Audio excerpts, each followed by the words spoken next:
Hello मेरे epic developers, फिर से स्वागत है मेरे इस यूट्यूब चैनल में। और आज के लिए मैं बहुत ही एक्साइटेड हूँ क्योंकि अब हम नेक्स्ट जो चैप्टर था हमारा जावास्क्रिप्ट वाला, वो आज शुरू करने वाला है। जैसे कि आप देख सकते हो यहाँ पे ये वाले सभी हम मॉड्यूल्स कंप्लीट करेंगे जावास्क्रिप्ट के अंदर। और हमने जो न्यू रिस्पॉन्सिव वेब डिज़ाइन वाली जो हमारा प्रोजेक्ट था उसके सभी चैप्टर्स कंप्लीट कर चुके हैं। उसका लिंक आपको यहाँ पे आई बटन में मिल जाएगा प्लेलिस्ट का, तो आप वहाँ पे जाके कंप्लीट प्लेलिस्ट से हर एक वीडियो देख सकते हैं। तो चलिए आगे के लिए शुरू करते हैं।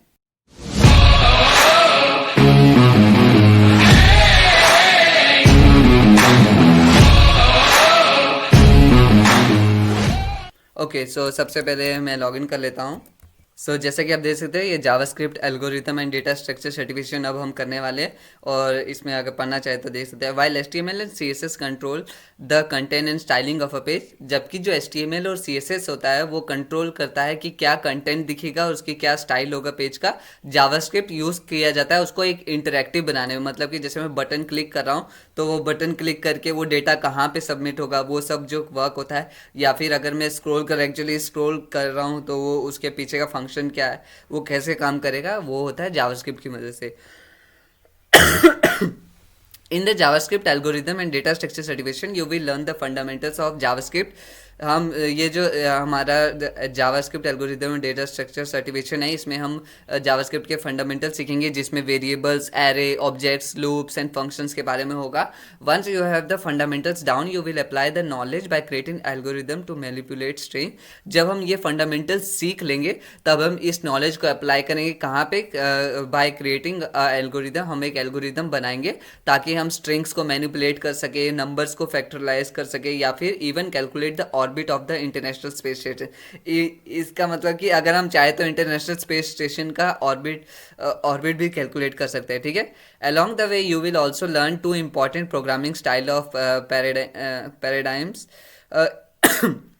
अलॉन्ग द वे इसी रास्ते में हम क्या बोलते हैं, दो और चीज़ों के बारे में सीखेंगे, दो प्रोग्रामिंग स्टाइल्स के बारे में, जिसमें से एक होता है ऑब्जेक्ट ओरिएंटेड प्रोग्रामिंग और सेकंड होती है फंक्शनल प्रोग्रामिंग। ये हम इसके बारे में डिटेल्स हम आगे करते जाएंगे और सीखते जाएंगे, ठीक है। तो हमारा स्टार्ट होता है यहाँ पे जो फर्स्ट मॉड्यूल है, उसमें मैं आपको सभी मॉड्यूल्स भी दिखा देता हूँ। यहाँ पे बेसिक जावास्क्रिप्ट है, फिर ES6 है, फिर रेगुलर एक्सप्रेशन है। इन सब के अंदर ये चैप्टर्स आप देख सकते हो कितने कितने हैं।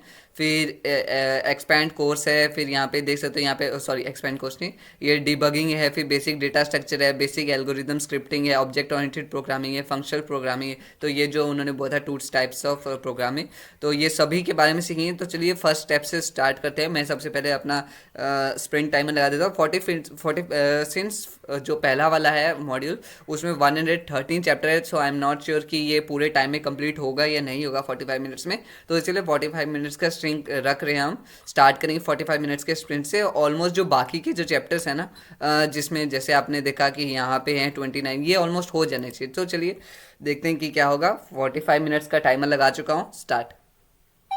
ठीक है, टाइमर स्टार्ट हो चुका है। तो सबसे पहले स्टार्ट कर लेते हैं। तो जो सबसे पहली चीज़ हम जावास्क्रिप्ट में सीखेंगे कि कैसे कमेंट किया जाता है जावास्क्रिप्ट में। Comment your JavaScript code. Comments are line of code that JavaScript will intentionally ignore. Comment वो लाइन्स होती है कोड की जिसे जावास्क्रिप्ट जो होता है इंटेंशनली, मतलब खुद इंटेंशन से इग्नोर करेगा, ठीक है। एक तो हो गया कि आप इग्नोरेंस से इग्नोर करते हो, आप जानबूझ के इग्नोर नहीं करते हो, लेकिन इंटेंशनली एक जानबूझ के आप किसी को इग्नोर करें। तो यहाँ पे जावास्क्रिप्ट का जो कमेंट्स होते हैं वही काम करते हैं।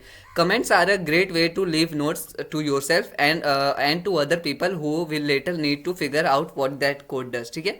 कमेंट्स बहुत ही एक अच्छा तरीका है अपने लिए, खुद के लिए नोट्स छोड़ने का, या फिर उन लोगों के लिए जो कि बाद में आपके प्रोग्रामिंग के साथ काम करेंगे। जैसे कि अगर आप एक टीम्स के साथ आप कोई किसी ऐप में फंक्शन कर रहे हो, तो लेट सपोज आपको बोला कि आपको बोला गया है कि ऐप पेज में आपको डिज़ाइन करना है ऐप पेज, और सेकेंड पर्सन को बोला गया उनको डिज़ाइन करना है गेम्स का पेज, ठीक है। सो आप दोनों को गेम्स का पेज डिसाइड करो, बट एक ऐसा पॉइंट आएगा, मे बी आप ही को वो पोजीशन दे दिया गया कि आपको बोला गया कि आपको गेम पेज को भी अपने ऐप पेज के साथ लिंक करना है, ठीक है। सो आप कैसे लिंक करोगे, वो लिंकिंग के लिए क्या बोलते हैं, जो फिर आप उसके कोड में जाओगे, देखोगे कि कौन कौन से उसने आईडीज वगैरह, कौन से फंक्शंस वेरिएबल का इस्तेमाल किया है, और उस हिसाब से आप उस चीज़ को अपने एक कोड को दूसरे कोड से लिंक कर सकते हो, ठीक है। सो इसीलिए कमेंट्स का यूज़ किया जाता है। इससे हमें आसानी से हम जल्दी बिना कोड पूरा पढ़ने की जरूरत नहीं है, डायरेक्टली कमेंट लाइन पढ़ लो, आपको पता चल जाएगा कि कोड का क्या काम हो रहा है। अब उसने बोला है कि there are two ways to write comments in JavaScript. JavaScript में दो टाइप्स के कमेंट लिखते हैं। पहला जो स्टेप होता है द ये जो है forward slash slash forward double forward slash will tell JavaScript to ignore the remainder of the text on the current line, this is an inline comment. ये जो डबल फॉरवर्ड स्लैश होता है ना जावास्क्रिप्ट का, इसका काम होता है क्या कि ये जो रिमाइंडर ऑफ द टेक्स्ट, ये जैसे कि ये लाइन है ना, तो इस लाइन में ये मैं एक बार देखता हूँ, ये अगर नीचे जाएगा नहीं, ठीक है। सो ये जैसे ही नीचे आ गया ना यहाँ पे, तो ये बोल रहा है कि जो फर्स्ट लाइन का कमेंट होगा ना, अगर आप नीचे चले जाते हो अब जो भी लिखोगे, तो ये जो भी रिमाइंडर इस वाले लाइन में टेक्स्ट है ना, वो सभी को इग्नोर करना है, और इसे हम क्या बोलते हैं, इन लाइन कमेंट, ठीक है। तो इसके लिए हम डबल फॉरवर्ड स्लैश का यूज करते हैं।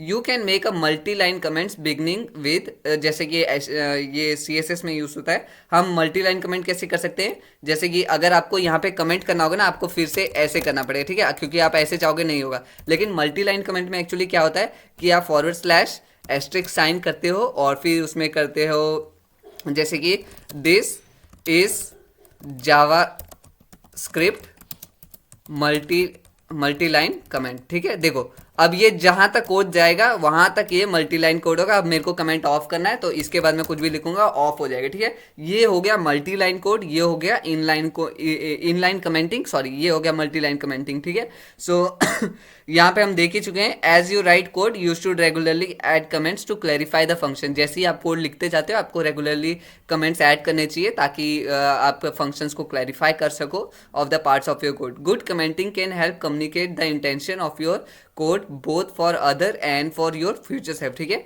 अच्छे कमेंटिंग से क्या होता है, आपको ही हेल्प होती है, आपके फ्यूचर सेल्फ के लिए या फिर बाकियों के लिए, ठीक है, दोनों के लिए एक्चुअली हेल्प होती है। अब देखते हैं हमें यहाँ पे असाइनमेंट क्या दिया इन्होंने। Try creating one of each comment type. Okay, so मैं वैसे भी कर लेता तो ठीक ही था। This is epic developer YouTube channel, ठीक है। सिंगल लाइन कोड कर दिया, अब मैं मल्टी लाइन कोड कर देता हूँ, ठीक है। So I hope you are enjoying my videos, ठीक है, ये मैंने लिख दिया। अब सेकेंड लाइन में लिख सकता हूँ, if you really enjoy subscribe now, ठीक है। सो यू गेट इट, ठीक है। सब्सक्राइब नहीं किया है तो जल्दी से कर लेना। सो यहाँ पे अब हम कमेंट को ऑफ कर देते हैं, एस्ट्रिक साइन डाल देते हैं फॉरवर्ड स्लैश, और हमारा ये जो है टेस्ट रन कर लेते हैं। टेस्ट पास हो चुका है, ठीक है। Submit and go to the next challenge. Okay wait, अगर आप यहाँ पे चाहोगे ना नहीं ठीक है, यहाँ पे सेव करने की जरूरत नहीं है। मैंने सोचा कि क्या पता शायद सेव करना पड़ेगा हमें।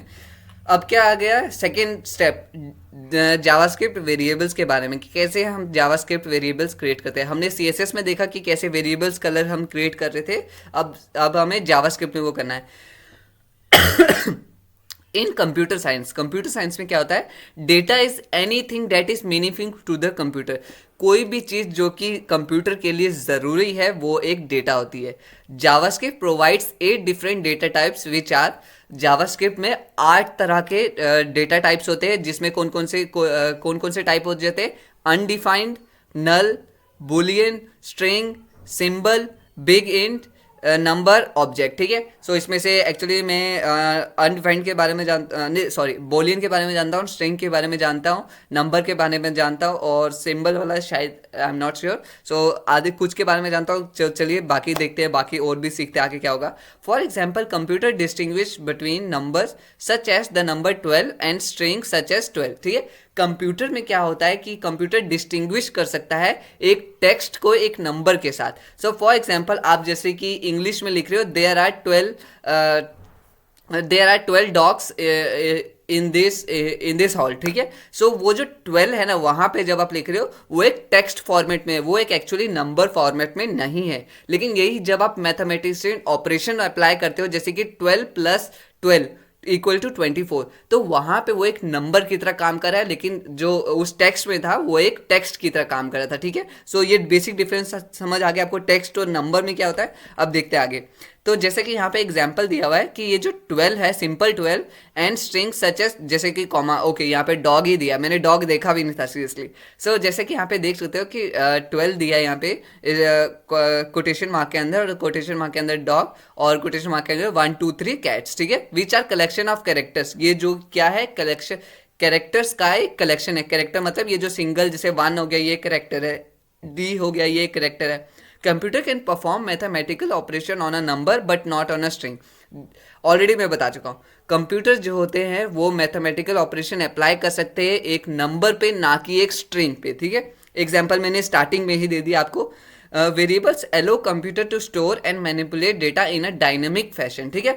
अब वेरिएबल क्या करता है, वेरिएबल कंप्यूटर को एलो करता है कि वो उस डाटा को स्टोर कर सके और मैनिपुलेट कर सके in a dynamic fashion. For example, जैसे कि अगर मैं करता हूं, आपको एग्जांपल दे देता हूं, जैसे कि 4 प्लस यहाँ पे एक सेकेंड, x इक्वल 4 प्लस 5, ठीक है। ये जो हो गया ये एक हार्ड कोडेड फंक्शन है, तो x की वैल्यू जो होगी हमेशा 9 ही आएगी क्योंकि ये वैल्यू सेम है, ठीक है। अब क्या होता है अगर मैं यहां पे ऐसे कर देता, ठीक है, late suppose x y equal 4 and z equal 5, ठीक है। सो अब इसमें क्या हो रहा है, अगर मैं यहाँ पे x की वैल्यू 4 प्लस 5 कर रहा हूं 9 आएगी, ठीक है। अगर मैं यहाँ पे इसकी जगह कर देता हूं y प्लस z, अभी x की वैल्यू क्या आएगी, अभी भी x की वैल्यू 9 ही आएगी क्योंकि हमने y और z को सेम रखा हुआ है। लेकिन अगर मैं यहाँ पे y की जगह 5 कर दूं, हमने ऑपरेशन को चेंज नहीं कर रहे हैं, हमने डायरेक्ट वेरिएबल की डेटा को चेंज कर दिया, तो यहाँ पे जो आंसर होगा वो भी कंप्लीटली डिफरेंट हो जाएगा। तो ये एक वेरिएबल फंक्शन हो गया और वो एक हार्ड कोडेड फंक्शन था। फंक्शन मतलब एक ऑपरेशन के लिए कह रहा हूँ, सॉरी, वो एक हार्ड कोडेड ऑपरेशन था, ये एक वेरिएबल ऑपरेशन है, ठीक है। सो इसका मतलब ये हो गया वेरिएबल, हमने ये पढ़ लिया। They do this by using a label two point two the data rather than using the data itself, ठीक है। वो कैसे काम करता है अब इसके बारे में पढ़ देते हैं कि दे डू दिस, ये कैसे करते हैं, बाय यूजिंग अ लेबल, एक लेबल का इस्तेमाल करते हैं, जैसे कि x था यहाँ पे या y था, टू पॉइंट द डेटा, जैसे कि मैंने y को पॉइंट किया किस डेटा की तरफ, 4 की तरफ, और z को किया 5 की तरफ, ठीक है। Rather than using the data itself, इसके बजाय कि वो डायरेक्टली डेटा को इस्तेमाल करें, जैसे कि 4 प्लस 5, ठीक है। सो ये हो गया। Any of the 8 data types may be stored in a variable, कोई भी तरह का, ये जो 8 टाइप्स थे यहाँ पे, अनडिफाइंड, नल, बूलियन, स्ट्रिंग, इन सभी को हम वेरिएबल्स में स्टोर कर सकते हैं, ठीक है। तो वहां पे जहां पे हमने x equal y equal to 4 लिखा था, मैं उसकी जगह पे y इक्वल टू कैट भी कर सकता था, जैसे कि y equal quotation mark cat, okay. और स्ट्रिंग को हमेशा हम कोटेशन मार्क के अंदर रहते हैं, इसीलिए मैंने कोटेशन मार्क यूज किया हुआ है। या फिर इस तरह से कर सकते थे, और अगर जैसे इसकी जगह पे, या फिर ये भी हो सकता है, ठीक है, कि जैसे कि y इक्वल ट्रू, ठीक है। सो y इक्वल ट्रू भी हो सकता है, ट्रू एक बोलियन फंक्शन हो गया, उसमें y की वैल्यू ट्रू उसने कंसीडर कर दी। तो इसी तरह से एक वेरिएबल के अंदर कोई भी डेटा आप स्टोर कर सकते हो, ठीक है। कोई भी तरह का data type, variables are similar to the X and Y variables you use in mathematics, okay. Variables similar होते हैं, उसी तरह से होते हैं जिस तरह से आप मैथमेटिक्स में एक्स और वाई आप यूज करते हो, ठीक है। जैसे कि let X equal to this and let Y equal to this, ठीक है। Which means there are simple name to represent the data we want to refer to. इसका मतलब क्या कि वेरिएबल कुछ अलग चीज नहीं है, सिंपली एक नेम है उस डेटा का, डेटा को हमने एक नाम दे दिया। जैसे कि मैं किसी रेक्टेंगल का एरिया निकाल रहा हूं, तो वो एरिया जो आ गया वो नेम हो गया, और जो उसके अंदर वैल्यू है, जैसे कि स्क्वायर का एरिया हो गया 4 × 4 16, ठीक है। सो वो जो 16 है वो वैल्यू है, और उस वैल्यू को मैंने एक नेम दे दिया है जिसका नाम है area. So computer variables differ from mathematics variable in that, okay. अब कंप्यूटर वेरिएबल्स डिफरेंस कहां पे आता है, computer variables differ from mathematical variables in that they can store different values at different time. वो अलग अलग टाइम पे अलग अलग डेटा स्टोर कर सकते हैं। जैसे कि मैथमेटिक्स में क्या होता है कि अगर आपने अभी x को x दे दिया है, तो बाद में आप उसको y नहीं कर सकते अपनी मर्जी से। लेकिन यहाँ पे क्या होता है, जैसे कि मैं लेट x इक्वल टू कर दूंगा 5, लेकिन नीचे मैं x की वैल्यू चेंज कर सकता हूं। यहां पे मैंने 6 कर दिया, ठीक है। तो अब मैं अगर यहां पे करूंगा z equal to 4 plus X, ठीक है। अगर मैं यहाँ पे z इक्वल टू 4 + x करूंगा तो वो 5 को कैलकुलेट नहीं करेगा, वो 6 को करेगा, क्योंकि 6 हमने बाद में उसकी वैल्यू चेंज कर दी है। लेकिन मैथ में ऐसा नहीं होता ना। मैथ्स में जब हम फर्स्ट टाइम एक वैल्यू सपोज कर लेते हैं कि let suppose x equal to the area, तब हम बाद में उसको बीच में नहीं चेंज कर सकते अपनी मर्जी से। तो यही डिफरेंस होता है कंप्यूटर वेरिएबल में और एक मैथमेटिकल वेरिएबल में। आई होप आपको समझ आ रहा होगा। मैं पूरी कोशिश कर रहा हूँ कि आपको समझ आए। नहीं समझ आ रहा आप कमेंट्स करके बोलिए कि आपको कौन सा डाउट आ रहा है, मैं वो क्लियर करने की कोशिश करूंगा। We tell JavaScript to create और declare a variable by putting the keyword var in front of it like so. अच्छा, अब वेरिएबल क्रिएट करने का तरीका क्या होता है जावास्क्रिप्ट में? तो हम यूज करते हैं फंक्शन var, ठीक है। सॉरी, var एक यहाँ पे फंक्शन बोला है, कीवर्ड। ओके, सो यहाँ पे हम यूज करते हैं कौन सा कीवर्ड? वार, ठीक है। सो कीवर्ड का मतलब क्या होता है? कीवर्ड एक स्पेशल समझ लो वर्ड्स होते हैं जो कि किसी फंक्शन के लिए एक पर्टिकुलर फंक्शन काम, उसका एक पर्टिकुलर काम होता है कीवर्ड का। अगर मैं यहाँ पे लेट भी एक फंक्शन होता है, फिर इसी तरह से कॉन्स्ट एक फंक्शन होता है, और फिर जैसे कि console.log ये भी एक फंक्शन होता है। लेकिन यहाँ पे जो ये है, ये तीनों कीवर्ड्स है, ठीक है। सो इसके बारे में अभी डिटेल में नहीं जाना। यहाँ पे मैं अभी डिटेल उसके बारे में नहीं कर रहा, आपको बस एक एग्जांपल दे रहा था। तो यहाँ पे इन्होंने बोला है कि वेरिएबल्स को डिक्लेयर करने का तरीका क्या होता है? पहले आप वार कीवर्ड का इस्तेमाल करते हो और फिर वेरिएबल का नाम लिख देते हो, जैसे कि वार फ्रूट इक्वल एप्पल, ठीक है। तो यहाँ पे वेरिएबल का नाम आ गया फ्रूट। अब यहाँ पे क्या लिखा है? Create a variable called our name, ठीक है। सो इन्होंने बोला है कि एक वेरिएबल क्रिएट करो जिसका नाम होगा अवर नेम। ओके, मैंने वेरिएबल क्रिएट कर दिया है। In JavaScript we end statement with semicolon. JavaScript में क्या होता है कि हम जो अपने स्टेटमेंट को एंड कर देते हैं वो कैसे करते हैं? एक सेमी कॉलन की मदद से। सेमी कॉलन में डाल दूंगा, इसका मतलब ये लाइन यहाँ पे खत्म हो चुका है और इसका फंक्शन कोई बाद में नहीं है, मतलब इसके आगे और कोई काम नहीं हो रहा है इस वाली लाइन के लिए, ठीक है। और अगर मैं यहाँ पे इसको इस तरह से कर दूँ, वार अवर नेम इक्वल इक्वल अभिषेक, ठीक है। सो अगर मैं ऐसे करके सेमी कॉलन करूंगा, इसका मतलब ये इसी लाइन के इक्वल हो जाएगा जो कि यहाँ पे होगा। तो ये और वो लाइन सेम की तरह वर्क करेगी, इसीलिए हम यहाँ पे क्लोज कर देते हैं ताकि वो एक ही लाइन में ना चले कि वो फंक्शन ये पूरी एक स्टेटमेंट जारी है और इस स्टेटमेंट को एग्जीक्यूट करना है, ठीक है। सो ऐसा नहीं करना है हमें। अब क्या बोला है? In JavaScript we end with semicolon, variables name can be made up of numbers, letter and dollar और अंडरस्कोर, ठीक है। अच्छा, अब वेरिएबल नेम में क्या होता है? वेरिएबल नेम में हम नंबर्स को इंक्लूड कर सकते हैं, लेटर्स को इंक्लूड कर सकते हैं, डॉलर और अंडरस्कोर सिंबल को भी यूज करते हैं, but may not contain spaces. लेकिन उसमें स्पेसिस नहीं होता है। अगर मैं ऐसे कर दूं अवर स्पेस नेम, तो ये एक वेरिएबल नहीं होगा। यहाँ पे हमारे पास सिर्फ एक वेरिएबल आएगा जो कि अवर होगा। नेम को वो डिक्लेयर कुछ भी नहीं मानेगा यहाँ पे, ठीक है।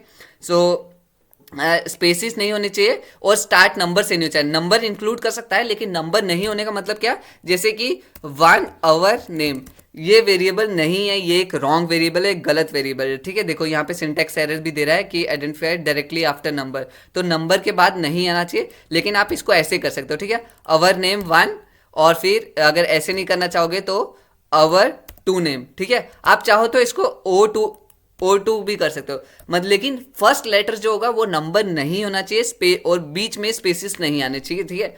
स्टार्टिंग में तो स्पेस होगा तभी वो डिफरेंशिएट करेगा कि ये दोनों डिफरेंट वर्ड है। सो अब क्या? Use the var keyword to create a variable called my name. Okay, अब हमें यहाँ पे क्या करना है वो उन्होंने एग्जाम्पल दी थी। अब हमें वेरिएबल नेम क्रिएट करना है माई नेम, ठीक है। क्रिएट कर चुका है। Hint look at our name. Okay, हमारा ये कंप्लीट हो चुका है। रन टेस्ट कर लेते हैं। टेस्ट पास हो चुका है। ओके, सो यहाँ पे टाइम इसलिए लग रहा है क्योंकि मैं आपको समझा रहा हूँ ये जो क्या बोलते हैं इसको, कंसेप्ट्स। तो ये कंसेप्ट्स मैं आपको समझा रहा हूँ। एक्चुअली यहाँ पे मैं आपको सोल्यूशन नहीं दे रहा हूँ किसी टेस्ट का, ठीक है। So storing values with the assignment operator. अब वैल्यूज को स्टोर करना असाइनमेंट ऑपरेटर की मदद से। अब असाइनमेंट ऑपरेटर क्या हो गया? यहाँ पे मैंने पिछले एग्जाम्पल में एक्चुअली आपको उतना आगे नहीं करवाना था, लेकिन मैं ऑलरेडी आपको बता चुका हूँ एक तरह से। तो ओके, तो यहाँ पे देख लेते हैं। सामने यहाँ पे लिखा हुआ है, in JavaScript you can store a value in a variable with the assignment operator. JavaScript में क्या होता है कि ये जो जस्ट या तो जावास्क्रिप्ट में क्या होता है कि जो आप अपने वेरिएबल्स में ना कोई वैल्यू स्टोर कर सकते हो असाइनमेंट ऑपरेटर की मदद से। और असाइनमेंट ऑपरेटर कौन सा हो गया, इक्वल टू, ठीक है, ये इक्वल टू हो गया, इसे हम असाइनमेंट ऑपरेटर बोलते हैं। मैंने जैसे एग्जांपल दे दिया पिछले में कि var x इक्वल टू 4 और x इक्वल टू 5, ठीक है। सो वो जो था वो बता रहा था कि x की वैल्यू को, x को हमने 4 वैल्यू असाइन कर दी है, ठीक है। समझ आ गया आपको। This assignment this assigns the number value 5, ये असाइन कर देता है नंबर 5 जो कि माई वेरिएबल को। If there are any calculation to the right of the equal, अगर कोई भी कैलकुलेशन जो होगी जो कि राइट साइड होगी, ठीक है, इस side of the operator, those are performed before the value is assigned to the variable on the left of the operator. Okay, अब क्या बोल रहा है ये कि अगर कोई भी जो कैलकुलेशन होगी राइट साइड, मतलब कि जैसे ये राइट साइड पे है, वो कहाँ पे, those are perform before the value is assigned, वो कब परफॉर्म किया जाता है, वैल्यू को असाइन करने से पहले। सो कैसे होगा ये हम अभी देखते हैं। to the on before the value is assigned to the variable on the left of the operator. So left side पे डिसाइड करने से पहले हम उसको राइट साइड पे डिसाइड करते हैं।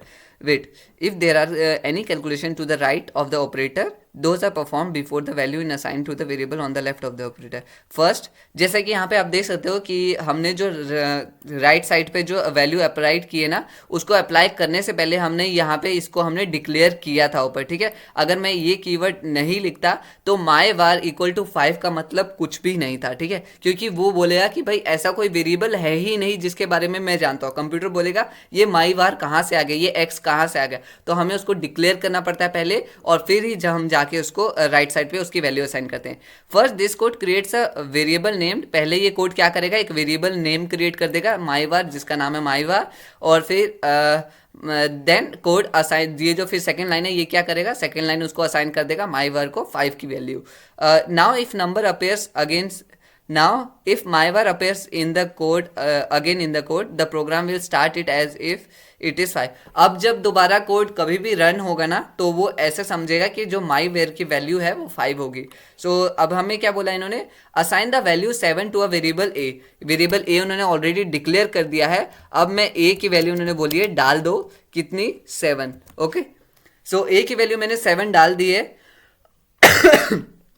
अब अगर मैं इसकी वैल्यू ए की वैल्यू फिर से मैं यहाँ पे चेंज कर दूंगा ना, अब यहाँ पे ए की वैल्यू को वो 8 करेगा। मैं आपको एक चीज़ दिखाता हूँ, देखते हैं अब अगर वर्क करता है नहीं। console dot log A, let's see, हाँ यहाँ पे देखो 8 आ गया, 7 नहीं आया, ठीक है। अगर मैं ये लाइन हटा देता हूँ तब क्या होगा, 7 आ गया, देखा। सो इस तरह से ये वर्क करते हैं। ओके, सो ये वाला आपको कंसेप्ट समझ आ गया।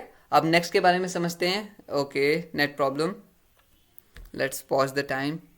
ओके, सो नेटवर्क आ चुका है, फिर से कंटिन्यू कर लेते हैं, ठीक है, कंटिन्यू कर चुका हूँ मैं। सो हमारा ये टेस्ट पास कर लेते हैं। ओके, ये भी कंप्लीट हो गया। नेक्स्ट स्टेप, अब क्या करना है, assigning the value of one variable to another, एक वेरिएबल की वैल्यू को दूसरे वेरिएबल में असाइन करना, ठीक है। ये कैसे होगा, तो ये समझ लीजिए जैसे बोलते हैं ना, ए की वैल्यू अगर बी है और बी की वैल्यू अगर सी है, तो इसका मतलब कि ए की वैल्यू भी सी है। मैथमेटिक्स में पढ़ा होगा आपने, राइट। सो ये भी वही चीज़ हो रहा है यहाँ पे actually. After a value is assign to a variable using the assignment operator, जब हम किसी वेरिएबल को एक वैल्यू असाइन कर देते हैं असाइनमेंट ऑपरेटर के बाद, you can assign the value of that variable, तो हम उस वेरिएबल की जो वैल्यू है उसको हम असाइन कर सकते हैं किसी दूसरे वेरिएबल को by using the assignment operator, ठीक है। सो यहाँ पे कैसे है, जैसे कि इन्होंने पहले बताया कि पहले एक माई वार को डिक्लेयर कर दिया कि अच्छा माई वार जो होगा एक वेरिएबल होगा, ठीक है। फिर माई वार की जो वैल्यू है 5 है, और फिर हम एक दूसरा वेरिएबल क्रिएट कर देते हैं वेर इक्वल माई नम, ठीक है। अब हमने क्या दिया कि माई नम इक्वल टू माई वार। अब माई नम को हमने किसके इक्वल बता देंगे कि जो माई वार की वैल्यू होगी ना वो हम माई नम को दे देंगे। तो इसका मतलब ये नहीं कि ये इक्वल हो रहा है, एक्चुअली यहाँ पे असाइनमेंट इसीलिए बोल जाता है कि जैसे कि मैंने आपको एक जॉब असाइन किया है और ये आपकी ड्यूटी है कि इसको करना है, ठीक है। सो यहाँ पे वही काम हो रहा है कि ये जो माई वेर की जो वैल्यू है उसको हमने असाइन कर दी माई नम को, तो हमने बोला अब ये वाली वैल्यू तुम्हारे पास है। इसका मतलब ये नहीं कि पहले के पास नहीं है, मतलब अब दोनों के पास है।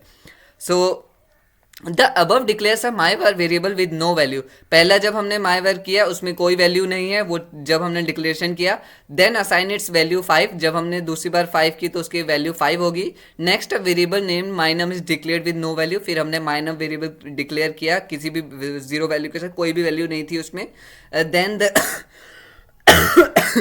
Then the content of my var which is 5, जो भी कंटेंट था माईवर का जो कि 5 था वो असाइन कर दिया माई नम को।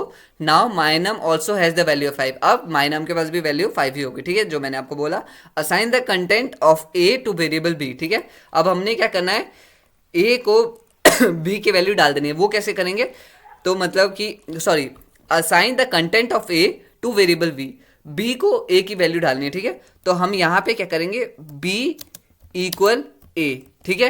इसका मतलब है कि जो ए की वेरिएबल थी वो बी को चली गई। और यहाँ पे जब हम असाइनमेंट किसी को असाइन करते हैं ना कोई वैल्यू, वो कैसे करती है, राइट टू लेफ्ट वर्क करती है, ठीक है, लेफ्ट टू राइट नहीं करती है। अगर मैं यहाँ पे कर दूंगा ए इक्वल बी, अभी पता है इसका वर्क मतलब क्या हो जाएगा।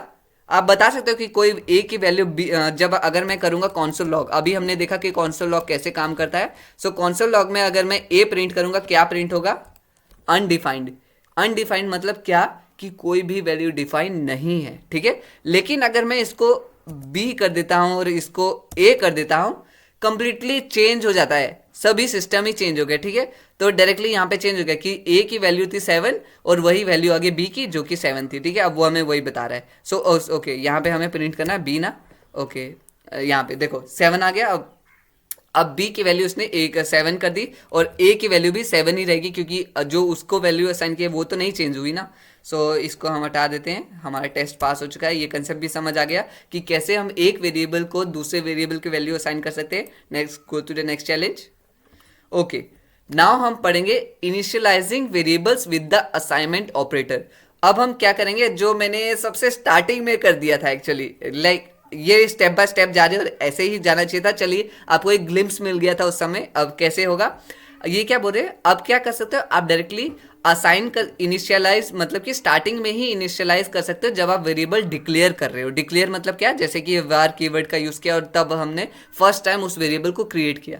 It is common to initialize a variable to an initial value in the same list as it is declared. ये बहुत ही कॉमन होता है कि हम किसी वेरिएबल को उसकी वैल्यू, इनिशियल वैल्यू दे दे in the same line as it is declare, जब हम उसको डिक्लेयर कर रहे हो, ठीक है। Create a new variable call my var, यहाँ पे बोला है एक नया वेरिएबल क्रिएट करो माई, ओके नहीं यहाँ पे, ओके यहाँ पे डायरेक्ट इसके एग्जांपल दिए, creates a new variable call my var and assign its initial value to 0, ठीक है। तो इसने इसको एक्सप्लेन किया है। अब हमें क्या करना है, डिफाइन अ वेरिएबल ए, हमें एक वेरिएबल ए डिफाइन कर देना है और उसकी वैल्यू को असाइन कर देनी है 9, ठीक है। अब यहाँ पे वेरिएबल ए की वैल्यू क्या आएगी, अगर मैं कॉन्सोल लॉग करूंगा तो 9 आएगी, ठीक है। अभी मैं इसको करने नहीं वाला, उससे थोड़ा टाइम ज़्यादा है। और अगर मैं सिर्फ ए की वैल्यू, अगर मैं सिर्फ यहाँ पे ऐसे कॉन्सोल लॉग करूँ तो क्या आएगा, अनडिफाइंड, क्योंकि इसकी अभी इसकी वैल्यू नहीं डिफाइन की है। लेकिन अब मैंने डायरेक्टली फर्स्ट ही जब मैं उसको डिक्लेयर कर रहा था वेरिएबल को, तभी डिफाइन कर दी उसकी वैल्यू, ठीक है। डिक्लेरेशन और डिफाइनिंग में यही फर्क था कि मैंने जब ये फर्स्ट टाइम वेरिएबल क्रिएट किया उसको हम डिक्लेयर बोल रहे थे, और जब उसकी वैल्यू हमने दे दी तो उसको डिफाइंड बोल दिया। चलो नेक्स्ट स्टेप पे चलते हैं। Okay, declare string variables. Previously you use the following code to declare a variable. अभी हमें क्या करना है, अब हम स्ट्रिंग्स वेरिएबल के बारे में सीखेंगे। जैसे कि वार माई नेम सेमीकॉलन था, ठीक है। प्रीवियसली हमने ऐसे लिखा है एक माई नेम। अब क्या करना है, but you can also declare a string variable like this. लेकिन आप एक स्ट्रिंग वेरिएबल का भी इस्तेमाल कर सकते हो, स्ट्रिंग वेरिएबल इस तरह से, माई वार माई नेम, पहले कीवर्ड आ गया, फिर वेरिएबल का नेम आ गया, फिर वेरिएबल का डेटा टाइप, मतलब कि जो भी वैल्यू उसकी थी वो हमने डिफाइन कर दी। और वो हम स्ट्रिंग में भी कर सकते हैं। स्ट्रिंग मतलब क्या, सिंपल से भाषा में बोलूँ तो टेक्स्ट, ठीक है, सिंपल टेक्स्ट। तो your name is called a string literal. So simple, ये जो योर है ना, इसको स्ट्रिंग ही बोलते हैं लिटरली। अ स्ट्रिंग लिटरल, इसको स्ट्रिंग लिटरल बोलते हैं, ओके, लिटरली नहीं, इसको स्ट्रिंग लिटरल बोलते हैं। अ स्ट्रिंग लिटरल और a string is a series of 0 और मोर कैरेक्टर्स एनक्लोज्ड इन सिंगल और डबल क्वोट्स, ठीक है। तो स्ट्रिंग लिटरल क्या होता है, स्ट्रिंग लिटरल या स्ट्रिंग होता है एक सीरीज ऑफ 0 और मोर कैरेक्टर, 0 या फिर उससे ज़्यादा कैरेक्टर का, मतलब या तो कोई भी कैरेक्टर नहीं।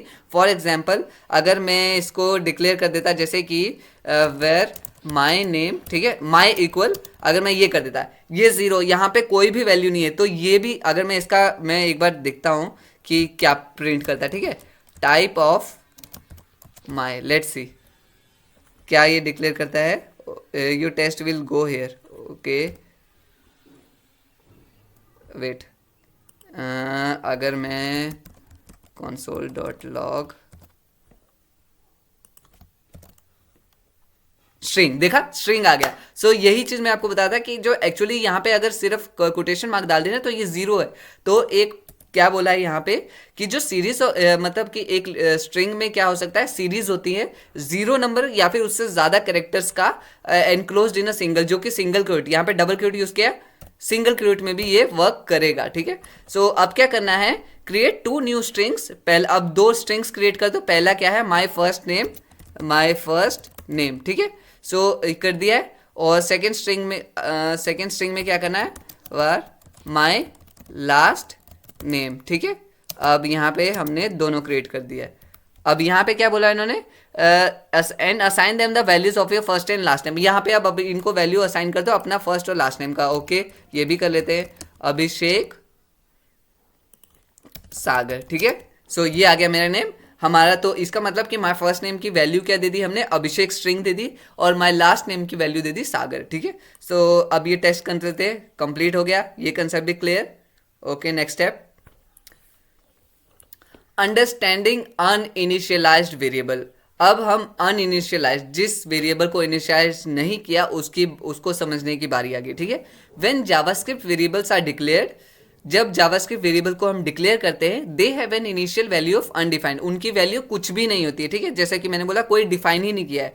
तो if you do a mathematical operation on an undefined variable, your result will be NaN, ठीक है। अगर आप एक मैथमेटिकल ऑपरेशन करते हो, जैसे कि यहाँ पे क्या है, वार ए दे दिया, फिर सेकंड वेरिएबल डिक्लेयर किया वार बी, ठीक है। सो वेर भी बोल सकते हो, क्योंकि वेरिएबल बोलते तो वेर वार जो भी बोलना चाहो आप, आपकी मर्जी। लेकिन अगर मैं यहाँ पे अगर नीचे एक ऑपरेशन कर दूं ए प्लस बी, ठीक है, मैथमेटिकल ऑपरेशन अप्लाई करूं, तो वो क्या होगा, वो उसका वैल्यू जो होगी वो रिजल्ट आएगा NaN, which means not a number, ये कोई नंबर है ही नहीं।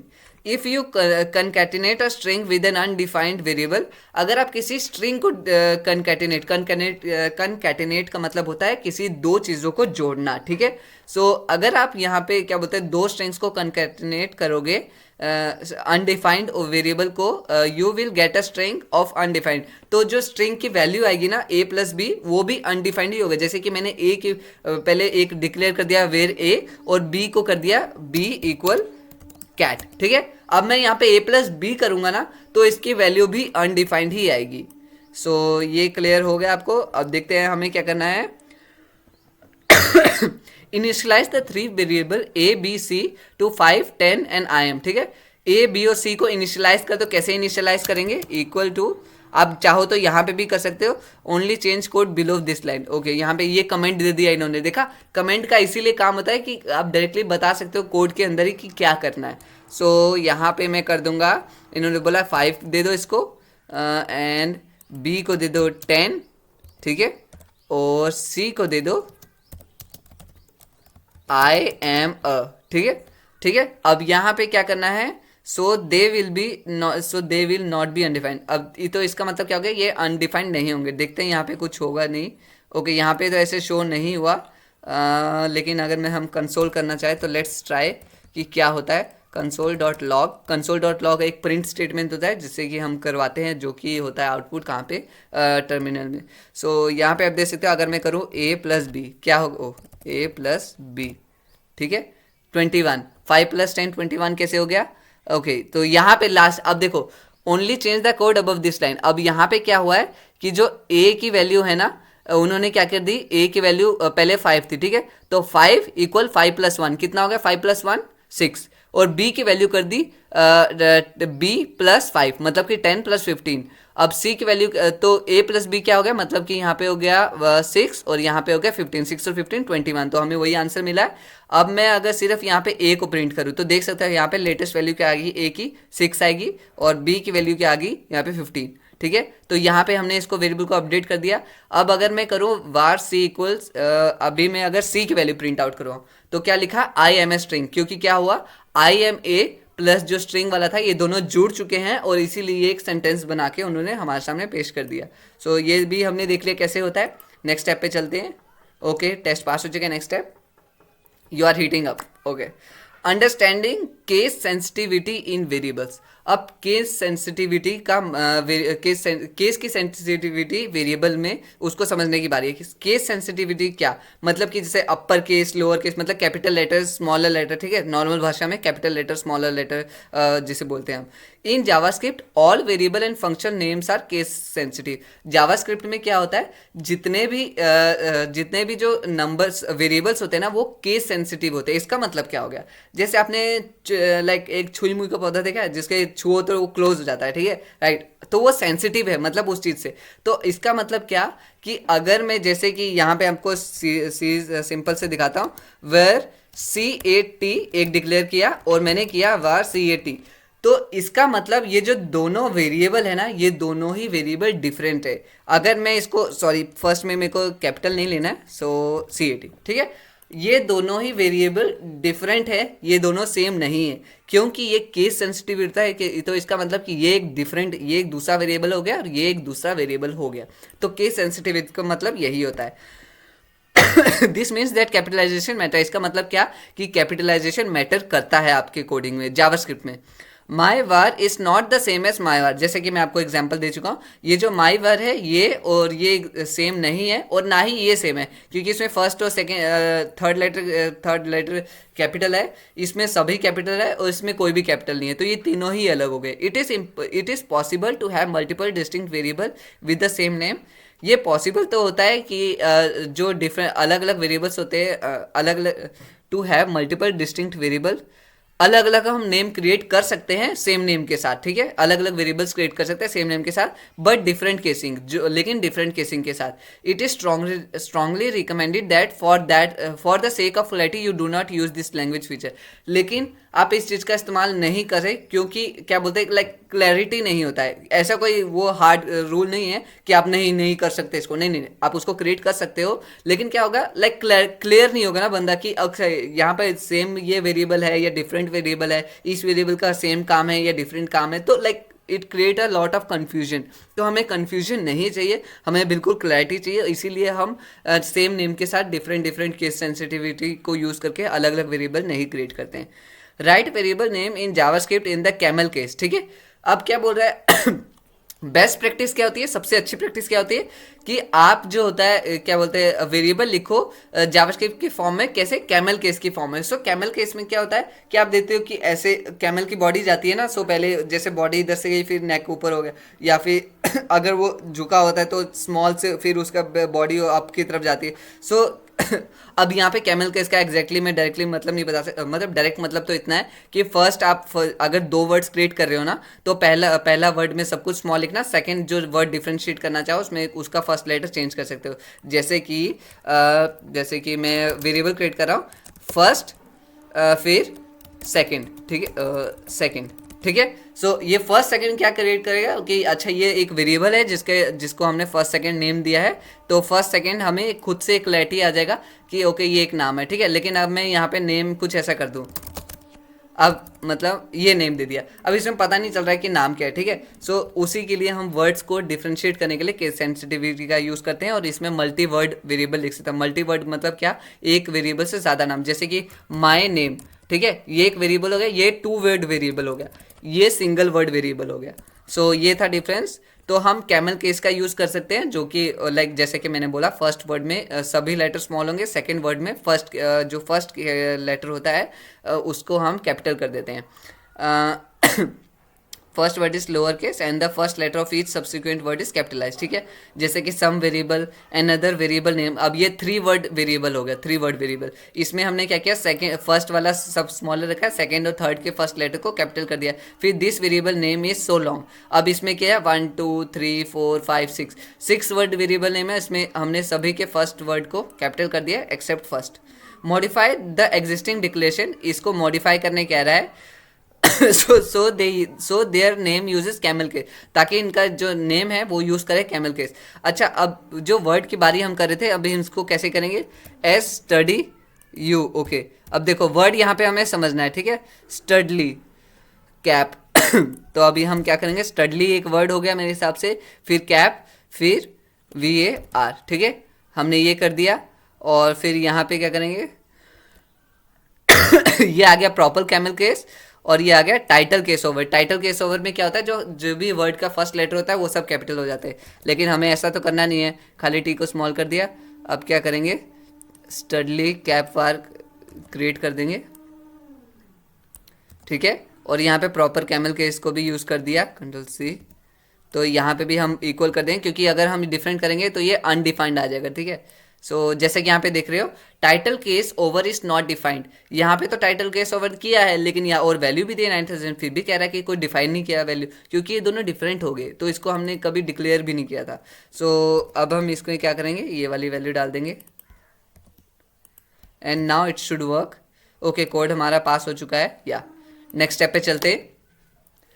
सो अब क्या आ गया? Explore differences between the var and let keyword. Let keyword हमने सबसे पहले इस्तेमाल किया था ना, लेकिन मैंने कैपिटल यूज़ किया था वर्ड में, तो वो रॉन्ग होता है, वो ऐसे नहीं यूज़ करना, क्योंकि मैं उस समय इतना वो उस चीज़ें फोकस नहीं करता, आपको बस कंसेप्ट सिखाता। अब आ जाते हैं उस कीवर्ड पे फोकस करने की बारी। सो अब डिफरेंस क्या होता है वार और लेट कीवर्ड में? अब आप मैं एक चीज़ और बताना चाहता हूँ, कि जैसे कि VAR, अगर आप ऐसे करोगे ना, ये और ये दोनों ही डिफरेंट है, इसका मतलब और इसका मतलब सेम नहीं है, बस इतना अभी के लिए समझ लो, ठीक है? सो अभी मैं इसको कर दिया। One of the biggest problem with declaring variables with the var keyword is that, एक बड़ी प्रॉब्लम क्या होती है जब हम वेरिएबल्स को डिक्लेयर करते हैं वार कीवर्ड के साथ? You can easily overwrite variable declaration. हम इजीली ओवरराइट कर सकते हैं। ओवरराइट का मतलब क्या? जैसे वार ए इक्वल बी, ठीक है? सॉरी, ए इक्वल 4 कर देते हैं, और ए इक्वल 5। तो ये हो गया इजिली ओवरराइटिंग। वार था ना, यहाँ पे हम वी लिख दिया, ठीक है? तो ये हमने इजिली ओवरराइट कर दिया। अब मैं अगर ए की वैल्यू प्रिंट करूंगा, वो हो जाएगी 5, ठीक है? So can be easily overwrite variable declaration is that you can easily overwrite variable declaration. जैसे कि अगर आप यहाँ पे आपने लिखा वार कैम्फर इक्वल जेम्स और वार कैम्फर इक्वल डेविड, सो अब कॉन्सोल लॉग कैम्फर करोगे तो यहाँ पे डेविड आएगा, ना कि वार शो होगा, ठीक है? सो इसको अगर हम रन करके देखना चाहें तो आप यहाँ पे वैसे ट्राई कर सकते हो, खुद से ट्राई करते जाना। देखो डेविड आ गया यहाँ पे। सो ये तो हो गया। अब क्या बोला है? In the code above the camper variable is originally declared as James.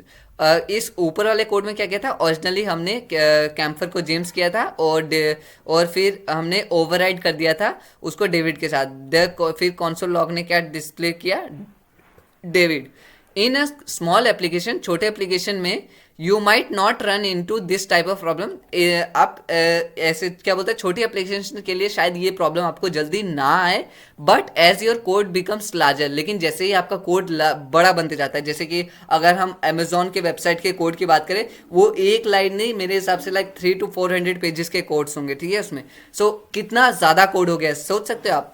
सो इसमें क्या बोला है कि वैसे में तो प्रॉब्लम नहीं आते छोटे के लिए, लेकिन बड़े में when you might run into this type of problem, but as you code becomes larger you might accidentally overwrite a variable that you did not intend. लेकिन जैसे ही कोड बड़ा होते जाता है, कभी कभी हम क्या बोलते हैं, गलती से हम ओवरराइट कर देते हैं, जिसके हम नहीं करना चाहते हैं।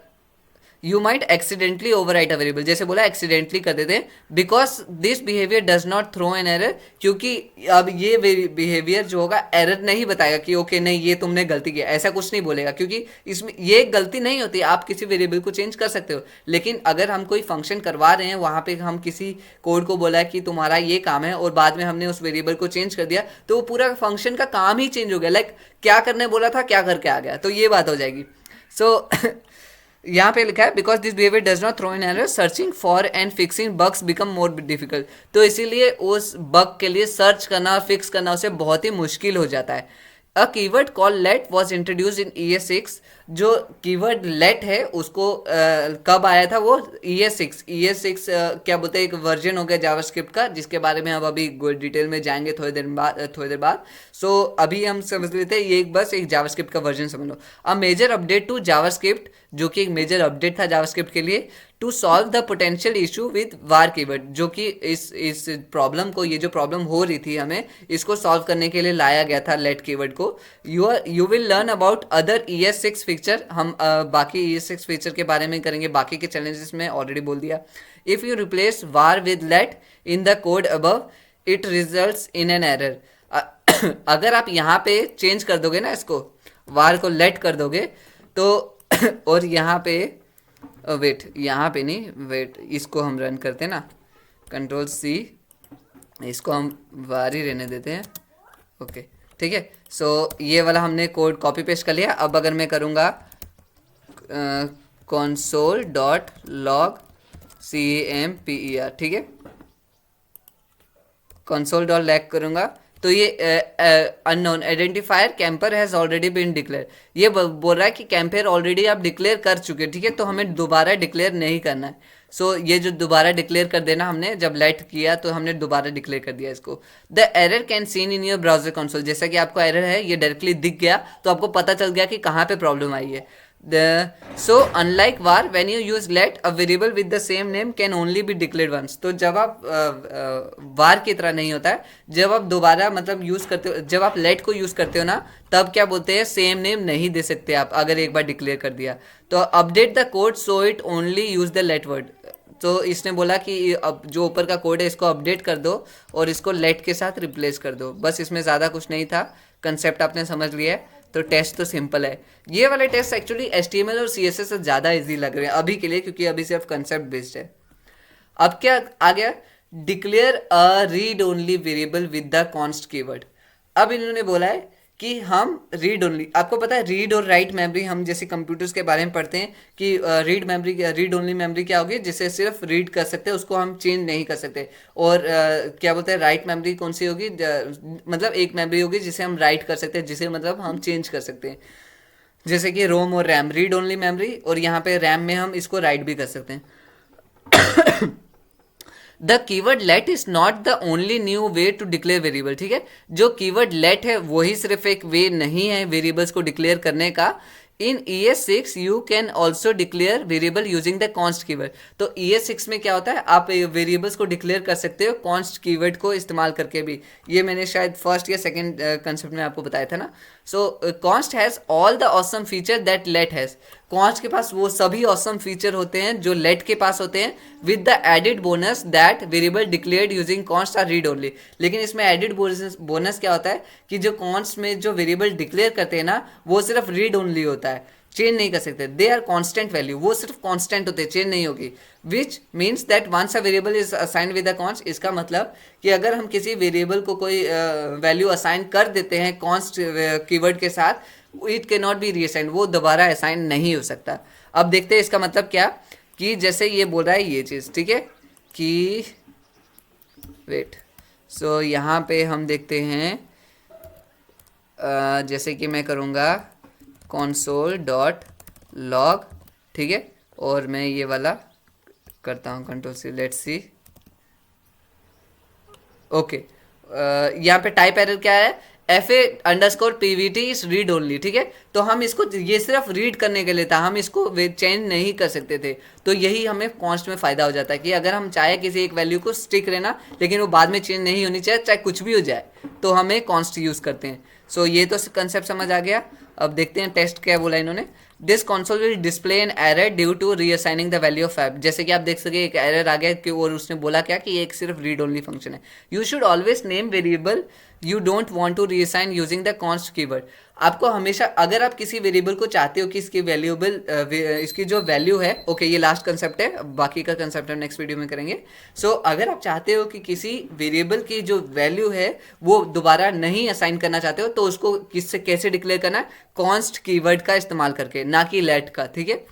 This helps when you accidentally attempt to reassign a variable that is meant to stay constant, ठीक है। इसकी मदद कहाँ पे होती है, जब हम गलती से बाय चांस हम उस वेरिएबल को असाइन करने लगते हैं वैल्यू, रीअसाइन करने लगते हैं वैल्यू, जिसे हम नहीं करना चाहते, हम चाहते हैं कि उसकी वैल्यू फिक्स रहे। Note, it's a common for developer to use upper case variable identifier for immutable values, ठीक है। वो कह रहा है नोट कह रहा है, ध्यान देने की बात है, it is common for developer, ये डेवलपर्स के लिए, कोडर्स के लिए आम बात होती है to use upper case variable, जो कि अपर केस मतलब कैपिटल लेटर, जैसे आप देख रहे हो यहाँ पे ये कैपिटल लेटर है, कैपिटल लेटर वेरिएबल्स का identifier for immutable values and lower case और camel case for mutable. Immutable और म्यूटेबल क्या हो गया एक बार देख लेते हैं कि वर्ड का डायरेक्ट मीनिंग क्या होता है। सो इम्यूटेबल मेरे हिसाब से शायद जो चेंज ना हो सके, let's see. Immutable unchanging over time और अनेबल टू बी चेंज, जैसा कि मैंने बोला ऑलरेडी। सो अगर हम चाहे, एक सेकेंड, तो डेवलपर्स के लिए कॉमन क्या होता है कि जो भी वैल्यूज वो चाहते हैं कि चेंज ना हो, वो उसको अपर केस का इस्तेमाल करके डिक्लेयर करते हैं, ताकि हमें कोड पहचानने में जल्दी आसानी हो, और जिस वैल्यू को वो चाहते हैं कि चेंज हो जाए उसे हम कैमल केस का यूज़ करके करते हैं, ठीक है। जैसे कि अब मैं करूँ VAR, जैसे कि वार कैट डॉग, ठीक है, कैट डॉग इक्वल टू, अब यहाँ पे वैल्यू दे दी कैट, ठीक है, कैट डॉग की वैल्यू आगे कैट। अब मैंने बोल दिया, लेकिन जो CONST कॉन्स्ट है वो डॉग रहेगा, DOG भी कर सकते हो, इक्वल डॉग। तो इसका मतलब कि कभी भी अगर मैं चाहूँ, मैं इसको जो डॉग रहेगा वो डॉग ही होना चाहिए, डॉग को कैट नहीं बनाना है। लेकिन जब हम कैट और डॉग की चॉइस दे सकते हैं तो वहाँ पे कुछ भी हो सकता है। तो यहाँ पे अगर मैं जैसे कि बाद में कर दूँ कैट डॉग, ठीक है, सो यहाँ पे मैंने उसको बाद में चेंज कर दिया, ठीक है। जो कैट डॉग वेरिएबल के पहले वैल्यू थी कैट होगी, बाद में डॉग हुई, लेकिन हम डॉग की वैल्यू को डॉग ही चाहते हैं, तो इस हिसाब से इनका वेरिएबल यूज है। जहाँ पे हम चाहते हैं कि हमारा कोड चेंज हो जाए या फिर हम रीअसाइन करना चाहते हैं बाद में, वहाँ पे हम कैमल केस का यूज़ करते हैं और वार कीवर्ड का। लेकिन जहाँ पे हम चाहते हैं कि वर्ड वैल्यू ना चेंज हो, जैसे कि डॉग में डॉग ही रहेगा, वहाँ पे हम कॉन्स्ट कीवर्ड का यूज़ करते हैं और कैपिटल लेटर्स का। इसको आप ऐसे भी कर सकते हो, वैसे let's see if it works, या ऐसे भी आप कर सकते हो इसको। सो ये भी हो गया। ओके, अब हमें टेस्ट भी पास कर लेते हैं इसको, और फिर नेक्स्ट एपिसोड में मैं मिलता हूँ। Change the code so that all variables are declared using let and const, ठीक है। कह रहा है कि ऊपर के कोड को चेंज कर दो आप लेट और कॉन्स्ट से। Use let when you want the variable to change, let का इस्तेमाल करो जब आप वेरिएबल को चेंज करना चाहते हो। जैसे कि यहाँ पे देख देते हैं ये कि ये बोला change this line, free code camp school is awesome. Okay, अब देखते हैं, वार को लेट कर देना है, change the code so that all variables are declared using let और कॉन्स्ट, या तो सिर्फ ये जो वेरिएबल है ये लेट और कॉन्स्ट करके डिफाइन हो, और का वैल्यू दिया ना। Use let when you want the variable to change and const when you want the variable to remain constant, ठीक है, ये तो हम ऑलरेडी समझ सकते हैं। Also rename variable declared with const to confirm to the common practice, और declare कर दो। ओके, ठीक है, अब हमें क्या करना है, वेट, FCC इसको हम चेंज नहीं करना चाहते ना, FCC को कर देते कॉन्स्ट, और इसको हम कर देते लेट, ताकि क्योंकि हम चाहते हैं कि ये वाली वैल्यू चेंज हो जाए ना, तो इसीलिए हमने चेंज नहीं किया, ठीक है। क्योंकि हम यहाँ पे इसको चेंज नहीं करना है, free code camp FCC free code camp ही रहेगा। लेकिन जो फैक्ट है हमने इस स्कूल से इस ऑसम कर दिया, तो ये देख लेते हैं एक बार टेस्ट रन करके। Do not change the string assign to the variable, string को मत चेंज करना टेस्ट में। ओके, लेट्स सी क्या बोल रहा है, you should change the FCC to all upper case. Okay, इसको ऑल अपर केस में कर दो, जैसा कि अभी हमने पढ़ा। अब क्या बोल रहा है, यहाँ पे भी हमें चेंज करना पड़ेगा FCC, ठीक है। अब शायद वर्क करना चाहिए। Free code camp awesome, let's see the test. Test pass हो चुका है। सो 9 ऑलमोस्ट स्टेप्स कंप्लीट हो चुके हैं। एक बार देख लेते हैं कितने कंसेप्ट हो गए, अगर नंबर दिया होगा। ओके, यहाँ पे नंबर तो नहीं है, लेकिन आई होप आपको ये सभी कंसेप्ट क्लियर हो गए होंगे। बाकी के जो कंसेप्ट हैं हम नेक्स्ट वीडियो में सीखेंगे। कोई भी डाउट हो, कोई भी क्वेश्चन हो, कमेंट करके पूछो, मैं इधर आपके डाउट क्लियर कर दूंगा। चैनल को सब्सक्राइब करो यार, अगर सब्सक्राइब नहीं किया है तो अभी भी, और वीडियो को लाइक करो, अपने दोस्तों के साथ शेयर करो, और उनको बोलो कि अगर आप कोडिंग सीखना चाहते हो तो आप मेरे चैनल में आराम से सीख सकते हो। प्लेन हिंदी में सिखा रहा हूँ। सो लाइक आपको अगर इंग्लिश नहीं समझ आती है, अगर समझ आती है तब भी कोई टेंशन नहीं है, क्योंकि यार अपनी मर्जी होती है ना, कोई हिंदी में सीखना चाहता है, कोई इंग्लिश में, तो आपकी मर्जी, आप जो भी करना चाहो। मैं मिलता हूँ नेक्स्ट वीडियो में। And do epic coding my epic. Bye.